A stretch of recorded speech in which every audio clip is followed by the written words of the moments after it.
우리는 살아가면서 많은 것에 관심을 두고 살아갈 수밖에 없습니다. 내가 무엇을 입을까? 무엇을 마실까? 어디에 거할까? 인간에게 꼭 필요한 의식주, 그 3대의 요소를 넘어서서 그것에 포함된 많은 것들을 우리는 선택하며 살아가게 되어집니다. 우리가 오늘 입고 온 그 여러분들의 옷은 왜 입고 오셨습니까? 너무 잘 어울려서? 나를 좀 더 가치 있게 만들어서? 아니면 옷이 그것밖에 없어서? 어떤 옷을 입더라도 존귀한 하나님의 백성은 가치 있게 보여지는 줄로 믿습니다. 또 내가 어제 먹은 점심과 우리가 왜 그곳에 거하며 살아가는지, 그 점심 정말 맛집이라서요, 우리가 신뢰할 수 있는 것이라서요, 그것도 자세히 들여다보면 허점 투성이요, 또 우리가 터전도 여러 모습들이 있을 것입니다.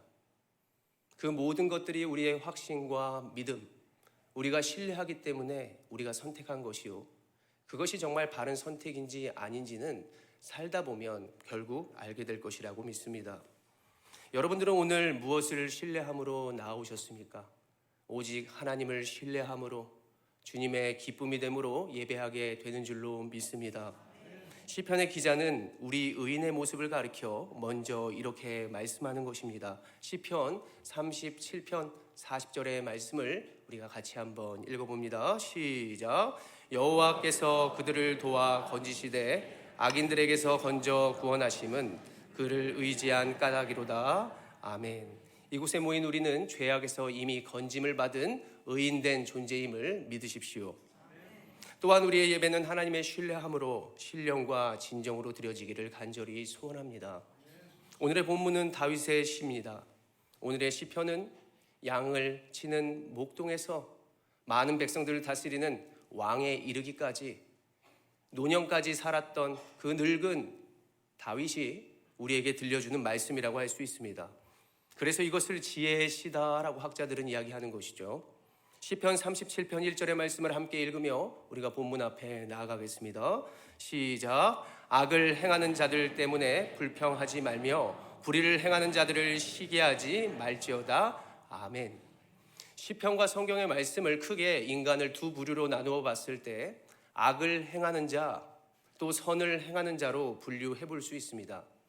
악을 행하는 자는 도덕적으로 악을 행해서가 아니라 하나님을 거부하고 믿지 않는 자, 그 자들이 악인이고, 하나님을 선택하고 선으로 나아가는 자, 그들이 의인이라고 할 수 있는 것이죠. 그런데 우리가 하나님을 아까 먼저 택했다고 했으니 우리는 이 의인이 되어서 1절을 바라보는 것입니다. 우리에게 요구하는 것이 무엇이냐? 악을 행하는 자들 때문에 너희가 불평하지 말지어다. 또한 눈으로 7절을 살펴보셔도 불평하지 말고, 우리가 8절을 봐도 화를 내지 말고 불평하지 말라는 것을 알 수 있습니다. 이 불평이라는 것이 무엇이겠습니까? 불평이라는 뜻은 우리의 감정이 무엇인가에 있어서 차곡차곡 쌓여서 쌓이게 됐다. 그리고 그 감정이 쌓이게 돼서 결국 터져버렸다. 그리고 불이 붙었다라고 하는 의미를 가지고 있습니다. 이 의미를 우리의 운전하는 모습을 통해서 알 수도 있는 것이죠. 내가 가고 있습니다. 운전을 하고 나아갑니다. 그런데 누군가가 갑자기 확 끼어들어서 브레이크를 딱 밟으면 어떻게 돼요? 우리의 온도가, 우리의 감정이, 우리의 입술이 화를 낼 수 있게 되는 것이죠. 때로는 우리가 실수로 차가 뒤에 안 오는 것을 보고 깜빡이를 켜고 갔는데 어떠한 차가 있게 될 수도 있습니다. 그럴 때 그 차가 기분 나쁘다고 창문을 내리고 소리를 지르고 우리에게 보복 운전하며 이렇게 우리를 위협했을 때 우리의 마음은 어떠던가요? 우리의 마음은 상하게 될 수도 있게 되는 것이죠. 내가 너무나 간지러움을 잘 타는데 누군가가 그것도 모르고 계속해서 간지러움을 태운다? 그만하라고 웃으면서 했다가도 그만하라고 화를 내게 되는 것이죠. 또한 더위가 계속됐을 때 에어컨이 망가지고 선풍기가 없게 되면 더워서 이제는 죽게 되었네 라고 우리의 입술이 하나님이 아닌 그 더위를 찬양하는 것도 우리는 볼 수 있게 됩니다. 이곳에 불평하지 말지어다. 불평하지 않는 그리스도인들이 있다면 손을 들어 보십시오. 우리는 피해갈 수 없다는 것을 알게 됩니다. 또 본문의 1절의 후반부를 보십시오. 시기하지 말지어다 라고 말씀하는 것을 볼 수 있습니다. 이것은 나와 상대의 다름을 보고 생각하는 마음의 감정을 말하고 있습니다. 나의 외모가 잘생긴 줄 알았는데 저 사람 앞에 섰더니 뭔가 위축이 되는 것이죠. 이 얼굴 가지고 결혼이나 할 수 있을까? 내가 위축되는 마음입니다. 내가 잘 살고 있는 줄만 알았는데, 내가 잘난 모습인 줄 알았는데 어떠한 대상과 나를 비교해 봄으로써 우리에게 느껴지는 내면의 감정을 의미하게 된다는 것이죠. 그런데 하나님께서는 오늘 우리에게 이것을 하지 말지어다 라고 말씀해 주고 있습니다. 저는 어린 시절을 예로 한번 들어보자면, 우리 집은 하나님을 믿었지만 반 지하에 사는 새빵살이를 하고 있었습니다. 어린 시절에 비가 오기라도 한다면 물이 발목과 거의 무릎까지도 차게 돼서 많은 물건들을 책상 위로 올렸던 그러한 기억이 납니다. 그렇게 되게 되면 교회 형 누나들이 와서 그것들을 물을 바가지로 퍼주고, 결국 그것들이 조금씩 마르면 집에서 곰팡이 냄새가 나게 되고 굉장히 우울했던 이러한 마음의 경험을 생각해 볼 수 있었습니다. 그러한 조건 속에서도 저는 그래도 불평 없이 살았던 그러한 어린 시절이었던 것 같습니다. 그런데 그런 모습에서 제가 어느 날 친구의 집에 놀러 가게 되는 것이죠. 그 친구의 집에 딱 들어섰더니 그 집은 2층. 그 친구의 문 앞에 섰더니 부적이 붙어 있고 불교를 신실하게 믿는 그러한 집이었습니다. 들어가니까 너희 엄마야? 아니, 청소하는 아줌마야. 청소하는 아줌마가 있고 집에서는 좋은 냄새가 나며 내 가정과 내 부모와 그들의 부모를, 그 친구의 부모와 집을 비교하더라는 것입니다. 결국 이것은 시기하는 마음과 질투가 생기더라. 감사의 조건이 바라볼수록 불평이 생기고 사랑했던 부모님이 점점 미워지기 시작하는 것입니다. 그런데 하나님은 오늘 우리에게 무엇이라고 말씀하는가? 불평하지 말아라, 시기하지 말아라 라고 말씀해 주고 있다는 것이죠. 어떻게 불평하지 않을 수 있습니까? 곰팡이 냄새가 나고 있는데 어떻게 시기하지 않을 수 있습니까? 남들은 나보다 좋은 조건 속에 살아가는데, 그것도 믿지 않는 자들이 말입니다. 그런데 오늘 성경의 내용을 자세히 들여다보면서 그 지혜자였던 그 다윗의 후손, 그 솔로몬의 지혜자가 쓴 잠언을 살펴봤더니 이것은 단순히 불평과 시기를 그냥 하지 마, 이것이 아니라 너희가 그 생각을 가졌다면 이제는 거기에서 세상을 바라봄을 멈추고 그리고 하나님을 향해서 지속하며 나아가게 해야 한다는 사실을 깨달을 수 있었습니다. 그래서 결국 너희가 그 불평을 했다면 그 열이 차오르기 전에 하나님께 나와 시키고, 그리고 너의 입술이 불평을 계속해서 2단, 3단 고백하기 전에 1단에서 그치는 그러한 지혜를 가져야 함을 말씀해 주고 계시다는 사실이죠. 잠언 24편 19절의 말씀을, 24장 19절의 말씀을 같이 한번 읽어봅니다. 시작. 악인의 형통함을 부러워하지 말라. 아멘. 지혜자는 우리에게 분을 품지 말며 불평을 마음에 담지 말아라 라고 말씀하고 있습니다. 그리고 악인의 형통함을 부러워하지 말아라. 불이 붙었다면 계속해서 타오르게 하지 말아라 라고 하는, 억제하는 그러한 동사가 쓰였다는 것을 알게 됩니다. 그래서 우리가 믿는 자로서 순간적으로 불평할 수 있고 순간적으로 우리가 시기할 수 있지만, 우리가 계속해서 하지 말고 계속해서 그것을 가지고 내일을 살지 말아야 함을 우리는 깨달을 수 있게 됩니다. 우리가 왜 세상을 향해 우리의 품과 왜 우리의 열정과 우리의 모든 것들을 그것의 기준 삼아 살아가고 있습니까? 오늘 성경은 그렇게 하게 되면 우리가 어떻게 된다는 결과를 보여주냐면, 시편 37편 2절, 그 세상을 향하는 모습은 이것과도 같습니다. 2절의 말씀 읽어봅니다. 시작. 그들은 풀과 같이 속히 배임을 당할 것이며 푸른 채소같이 쇠잔할 것임이로다. 아멘. 인류의 최초의 인간인 아담과 하와를 통하여 죄가 들어오고 그들의 후손인 가인과 아벨이 자녀로 태어났습니다. 그들이 하나님께 예배를 드리는 모습을 우리가 창세기에서 볼 수 있는데, 하나님께서는 두 사람의 제사를 먼저 받으셨는데 아벨의 제사는 기뻐 받으셨지만 가인의 제사는 받지 않으셨습니다. 그때 원래 받지 않았고 하나님이 뭔가 마음이 섭하다 이렇게 느껴졌으면 가인의 행동은 어떻게 해야 됩니까? 그래, 내가 온전한 예배를 드리지 못했구나, 다음부터는 잘 준비된 예배로 하나님께 나아가야지 라고 하는 생각이 바로 믿는 자의 도리일 것입니다. 그런데 그는 도리어 온전한 예배를 드리지 않고 그 다음번에는 잘 준비하지 않는 모습이 아니라 그의 안색이 몹시 분하여 변하게 되었다. 그가 안색이 하나님 앞에서 분노가 타올랐다.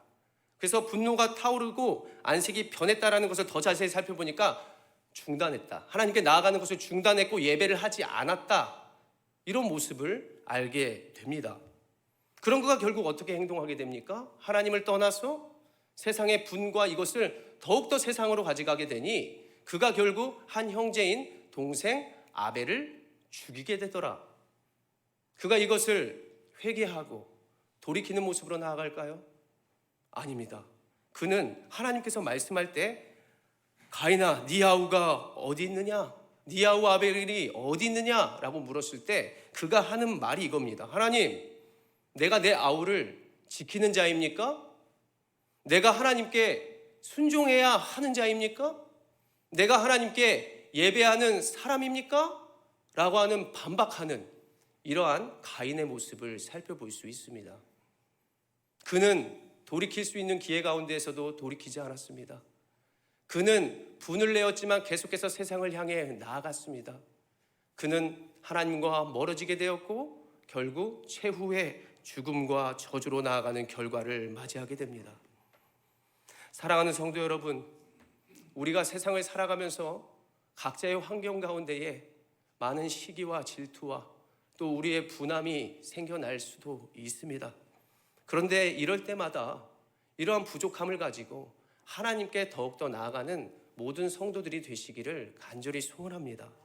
지금까지 주신 은혜를 기억하고 내가 한 주 동안 하나님이 원하시는 삶을 살지 못했을지라도 분명히 이곳에 나와왔다는 것은 하나님께서 더욱더 은혜의 기회를 더하여 주시는 것이요, 분명히 우리를 강건하게 하시는 줄로 믿으시기를 바랍니다. 우리가 앞서 읽었지만, 앞서 듣게 되었지만 바로 하나님의 마음은 늘 이러한 마음입니다. 요한일서 1장 9절의 말씀이요, 우리가 입술의 고백으로 같이 한번 읽어봅니다. 시작. 만일 우리가 우리의 죄를 자백하면 그는 미쁘시고 의로우사 우리 죄를 사하시며 우리를 모든 불의에서 깨끗하게 하실 것이라. 아멘. 오늘 우리가 온전히 살지 못하고 그리고 우리가 약하게 될지라도 하나님께 바로 나아가게 된다면 날마다 기회를 주시는 하나님 아버지이심을 기억하시기를 바랍니다. 그래서 저는 때로 시기, 질투, 불평이 생길 때마다 부르는 찬양, 생각나는 찬양이 있습니다.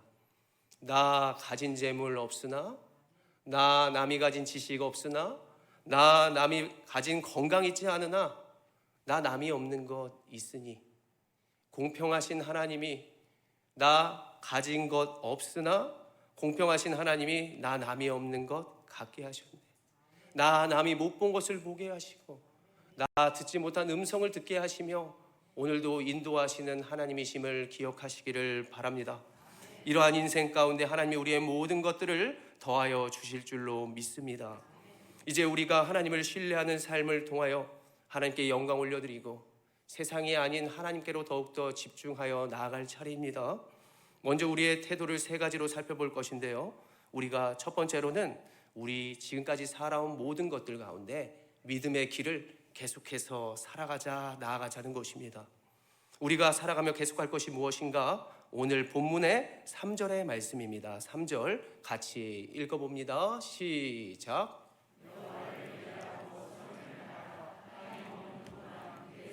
먹을거리로 삼을지어다. 아멘. 우리가 주시는 환경 가운데 때로는 이해가 되지 않는다고 할지라도 계속해서 믿음의 확신을 가지고 걸어가야 한다는 말씀입니다.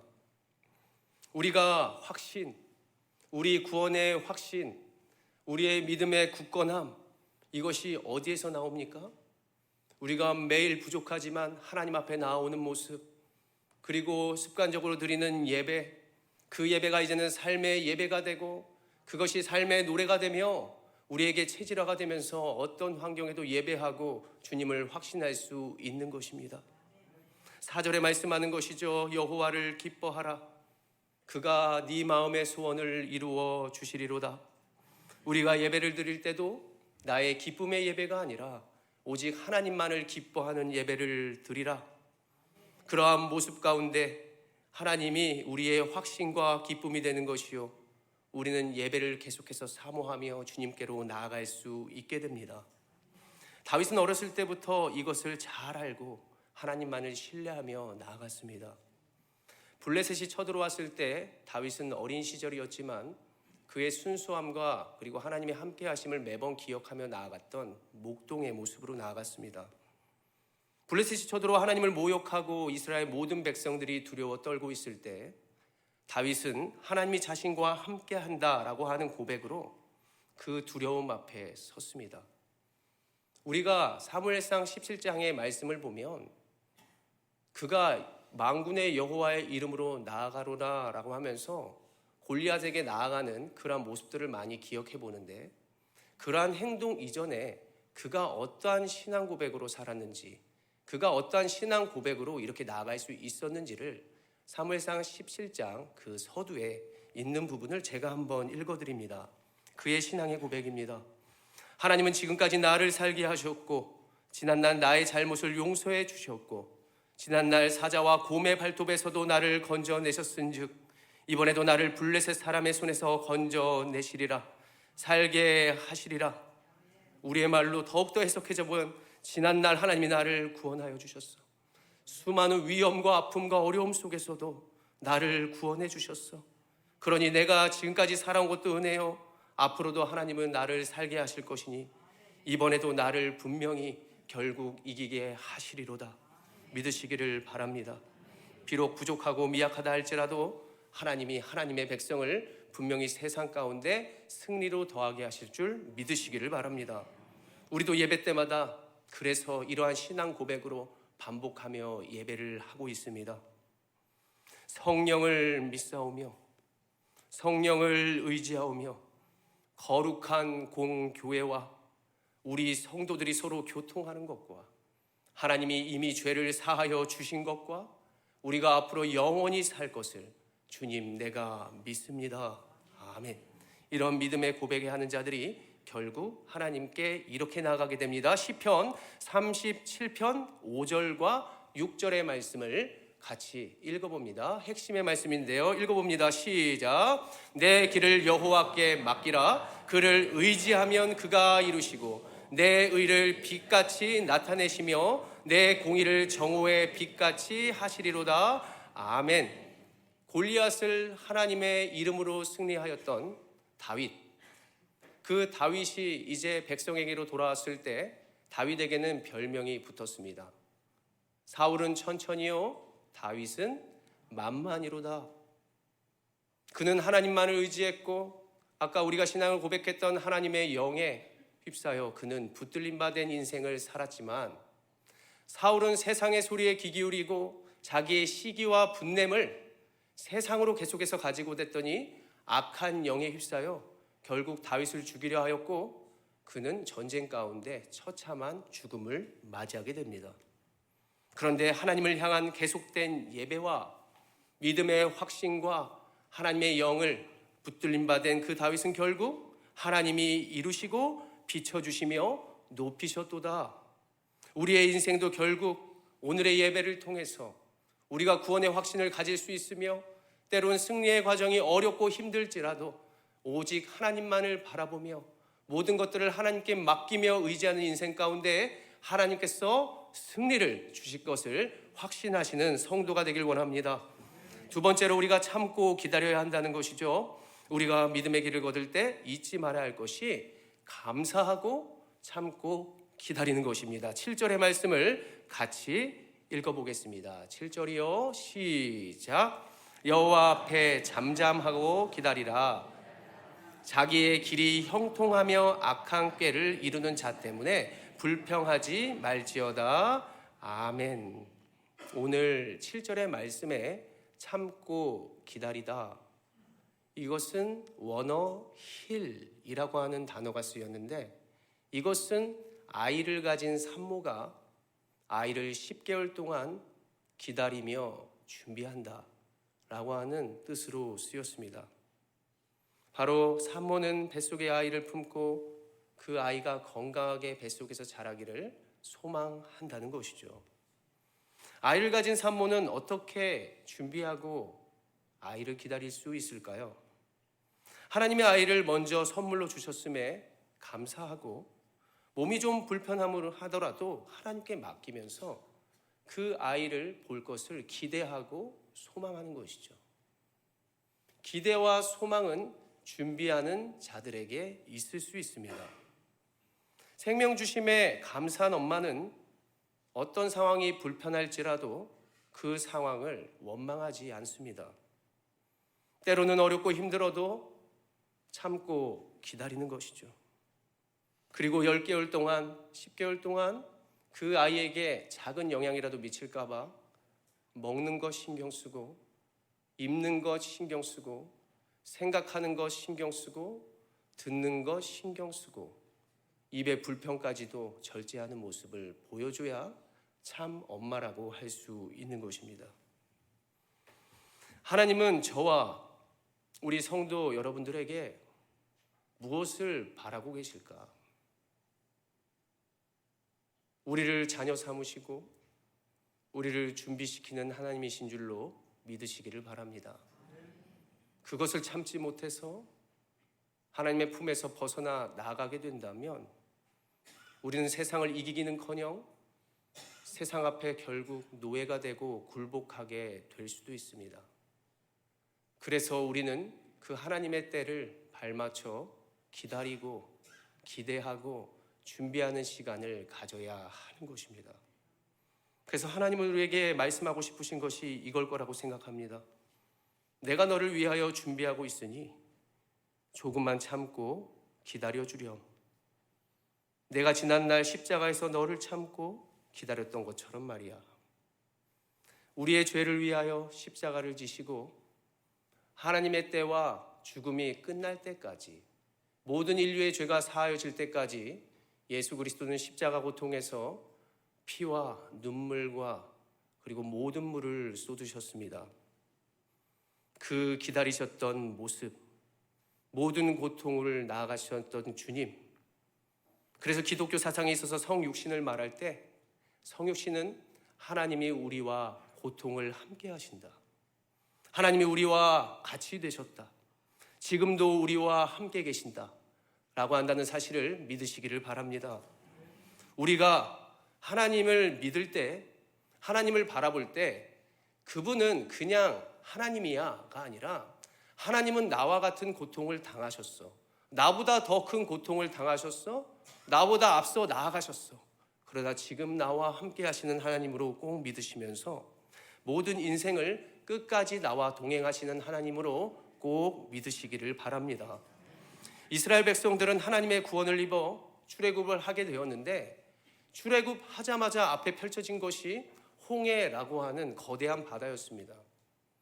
그리고 그들은 그 바다를 건널 수가 없어서 비하히롯이라고 하는 곳에 진을 치게 되는데, 비하히롯이라고 하는 뜻은 애굽의 여신이라고 하는 뜻을 가지고 있습니다. 그러니까 다시 말해 그곳은 이미 출애굽을 한 백성임에도 불구하고 세상의 영역, 세상의 유혹, 애굽의 문화가 그들에게 있었다는 것이죠. 홍해 앞에 있었을 때 어떠한 백성들은 시기하고 불평하며 몸이 어느덧 애굽으로 향하고 있었던 백성들도 있었을 것입니다. 그런데 뒤에서 애굽의 군대가 그 출애굽한 이스라엘 백성까지 쫓아오게 되는 것입니다. 그때 얼마나 요동했을까? 얼마나 열이, 얼마나 감정이, 얼마나 불평이 쏟아졌을까? 그때 하나님께서는 모세를 통하여 말씀하시기를 출애굽기 14장 13절의 말씀으로 말씀하십니다. 14장 13절이요. 읽겠습니다. 시작. 여호와께서 오늘 너희에게 행하시는 구원을 보라. 너희가 오늘 본 애굽 사람을 영원히 다시 보지 아니하리라. 아멘. 먼저 안 된다고 생각하지 말고 너희가 먼저 멈춰서서 너희를 이미 구원한 하나님을 바라보아라. 어렵고 힘들어도 조금만 더 참고 내가 행하실 것을 기대하라, 소망하라는 것이죠. 그래서 우리가 어려움을 만날 때마다 잊지 말아야 할 것이 나는 하나님의 자녀다. 하나님이 이미 나를 구원하셨고 나는 천국을 향하여 나아가는 천국 시민이다 라고 한다는 사실을 믿으시기를 바랍니다. 저는 집에 제가 만약에 모아둔 돈이 있다고 한다면 밖에 나가서 돈이 다 떨어진다 하여도 제 마음은 힘들지 않을 것 같습니다. 세상 앞에서 당당하고요. 그리고 내가 모아둔 그 돈이 있어. 하나님이 주신 은혜가 그것보다 더 무한하다는 사실을 기억하시기를 바랍니다. 때로는 지금 내가 나약하고 부족하고 가난해 보여도 천국 시민, 하나님은 하나님의 백성을 굶기지 아니하시고 그리고 고나게 만들지 않는다는 사실을 기억하시기를 바랍니다. 그래서 힘들고 참고 기다리며 하나님께 감사함으로 우리는 간구할 수 있는 것이죠. 빌립보서 4장 7절의 말씀을 읽으며 하나님의 일하심을 기대합시다. 4장 7절입니다. 시작. 그리하면 모든 지각에 뛰어난 하나님의 평강이 그리스도 예수 안에서 너희 마음과 생각을 지키시리라. 아멘. 영광의 하나님이 가장 멋진 때에 우리의 삶에 축복을 더하여 주실 것을 기대하시길 바랍니다. 마지막으로 하나님께 소망을 두자는 것이죠. 시편 37편 9절의 말씀 힘있게 읽어봅니다. 시작. 진실로 악을 행하는 자들은 끊어질 것이나 여호와를 소망하는 자들은 땅을 차지하리로다. 아멘. 여호와께 소망하는 자, 이 뜻을 자세히 살펴보았더니 하나님께 억압된 자, 세상의 노예나 세상의 취미를 갖고 있는 것이 아니라 하나님께 취미를 둔 자, 그리고 하나님께 모이는 자, 바로 우리들을 얘기하는 줄로 믿습니다. 그러한 자가 땅을 차지하게 된다는 사실이죠. 그리고 오늘 읽지 않았지만 11절을 우리가 눈으로 보니 악인은 쇠하여지지만 그러나 온유한 자들은 땅을 차지하며, 소망하는 자가 온유한 자와 동일한 말이구나. 그리고 마태복음 5장 5절을 보았더니 같이 읽어볼까요? 시작. 온유한 자는 복이 있나니 그들이 땅을 기업으로 받을 것이며. 온유한 자, 하나님을 소망하는 자구나. 그들이 땅을 기업으로 받는 거구나. 결국 온유한 자가 복이 있다는 것인데, 온유라고 하는 그 모습은 겸손하고 하나님께 순종하는 모습을 가리키는 말입니다. 그래서 우리가 주께 붙들림 받으면 주님을 바라보고 주님께 속하여 살고 그것을 습관적으로 하고 주의 교회에 함께 모여 함께 찬송하는 이러한 모습이 결국 땅을 차지하리로다 라고 한다는 사실을 기억하시기를 바랍니다. 그래서 겸손한 자는 이 땅을 살아가는 가운데에 하나님이 이루실 그것을 바라볼 수 있게 되는 것이죠. 그래서 땅이라는 것은 두 가지로 나눠볼 수 있는데, 먼저 첫째로 이 땅이라고 생각할 수 있습니다. 우리가 살아가는 이 땅입니다. 그런데 이 땅을 바라보면 과학이 아무리 발전하고 그리고 아무리 살기 좋은 세상이 온다 할지라도 인간은 인간 스스로의 죄와 자신의 환경을 이길 수 없다는 사실을 우리는 알게 됩니다.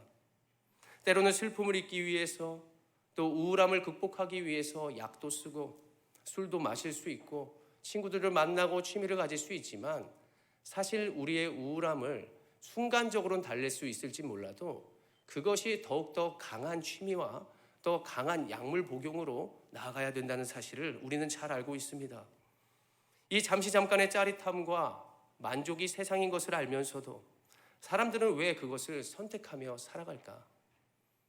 그냥 오늘 하루만 즐기면 되지 그리고 한방 인생이지 성실과 정직과 습관적인 그런 삶의 모습이 아니라 순간적이고 잠깐만 해서 성공할 수 있는 일확천금을 노리는 그러한 문화들이 판을 치고 있기 때문에 힘들면 세상의 슬픈 노래를 듣고 술을 마시고 감성에 젖어서 이 세상에 취해 살아가는 그러한 모습들이 우리 모두에게는 있을 수도 있습니다. 왜냐하면 우리는 이미 구원받았지만 이 땅의 비하 히롯과도 같은 이러한 세상에 살고 있기 때문에 우리의 시선을 날마다 어디에 두어야 되는지, 이 땅을 살아가는 가운데 우리는 무엇을 바라봐야 하는지를 오늘 곰곰이 고민하며 점검해 봐야 할 것입니다. 나의 영적인 게으름, 우리의 육신의 나약함, 내가 어쩔 수 없었어. 영업해야 되니까 양주 좀 마셨어. 그래, 그럴 수도 있지. 그러다가도 또 한잔하고, 우리는 우리 스스로에게 무엇 때문에, 내가 무엇 때문에 세상의 것을 취하며 사랑하고 있는지를 잘 점검해 봐야 할 것입니다. 그래서 이 땅을 살아가는 가운데 악인은 어떻게 되는 것입니까? 시편 37장 10절의 말씀은 이렇게 말씀합니다. 시작. 내가 그곳을 자세히 살필지라도 없으리로다. 아멘. 그래서 우리는 이 땅 가운데 악인을 바라보고 세상의 문화에 취해 사는 것이 아니라 그것보다 주님을 그리고 그 세상의 습관보다도 주님을 더욱 사랑해야 되는 줄로 믿습니다. 온유함에서 온다는 것이죠. 순종함에서 온다는 것입니다. 하나님의 영광의 능력이 할 수 없다는 자리에서 바로 하나님께서 우리를 할 수 있음으로 채워주실 것을 믿습니다. 지금까지 무엇을 의지하며 순종하며 살아오셨습니까? 바로 내일을 아는, 나보다 나를 가장 더 잘 아시는 하나님을 신뢰하며 순종하며 살아가기를 원합니다.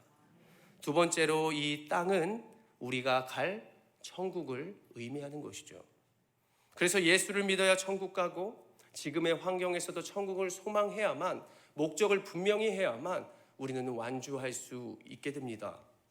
그래서 어떤 상황이 올지라도 하나님을 바라봐야 한다는 것이죠.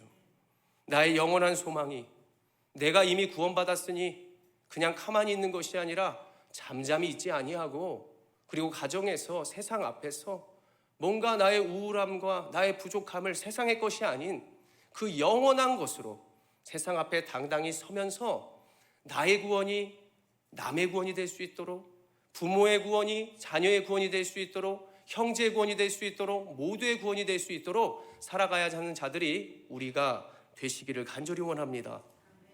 하나님을 신뢰하는 성도 여러분, 우리가 하나님을 믿고 신뢰하는 그 자리에서 우리의 사명이 무엇이 되어야 하겠습니까? 이 시대의 변증학자인 알리스터 맥그레스는 우리가 이 세상을 살아가면서 하나님이 나에게 주신 은사를 잘 어떻게 활용할까라고 하는 고민을 계속해야 한다고 말했습니다. 그래서 기자였던 미국의 리스트로벨이라는 지난 그 기자였던 사람은 그가 지난날 예수를 거부하고 예수를 부인하였지만 그가 하나님께로 나아와 마음을 회심하여 그의 취재 실력과 글 쓰는 솜씨로 예수는 역사다, 예수는 살아계시다라고 하는 증거하는 삶을 살아갔습니다. 또한 영국의 C.S. 루이스나 돌킨이라고 하는 작가들은 옥스포드에서 잉클리즈라고 하는 철학의 모임을 만들어가지고 자신들의 하나님을 어떻게 변증할 것인지, 문화 가운데에 내가 어떻게 하나님을 소개할 것인지를 잘 고민하여서 부담스럽지 않는 하나님의 살아계심을 증거하게 되었다는 사실입니다. 이러한 모습 앞에서 말씀을 전하는 저 스스로도 하나님이 나에게 무엇을 주셨을까? 나의 은사는 무엇일까?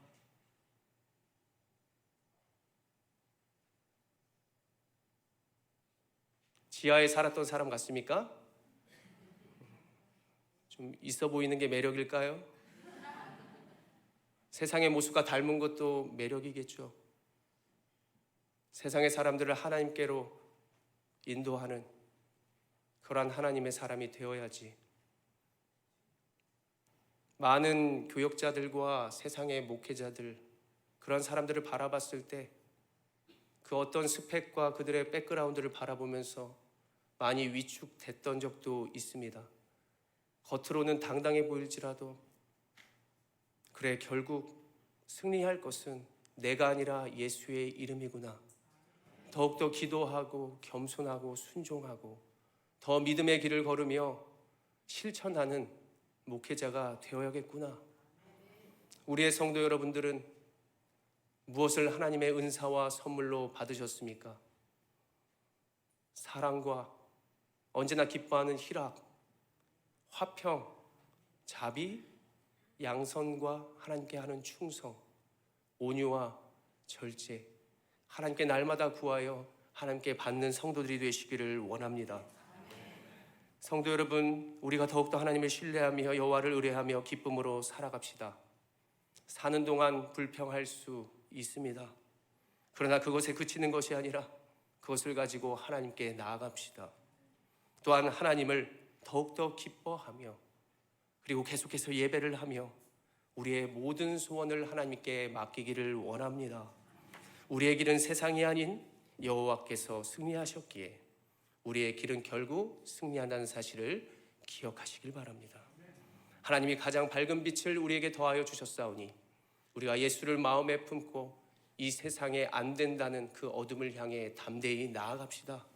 분명히 비춰주실 것이고 그곳에서 헌신하며 수고하는 그 믿음의 사람들에게 하나님은 놀라운 은혜와 역사를 우리의 삶에 공급하여 주실 것입니다. 그 믿음과 확신을 가지고 살아가는 저와 우리 모든 성도 여러분들이 되시기를 간절히 기대하고 소망합니다. 거룩하신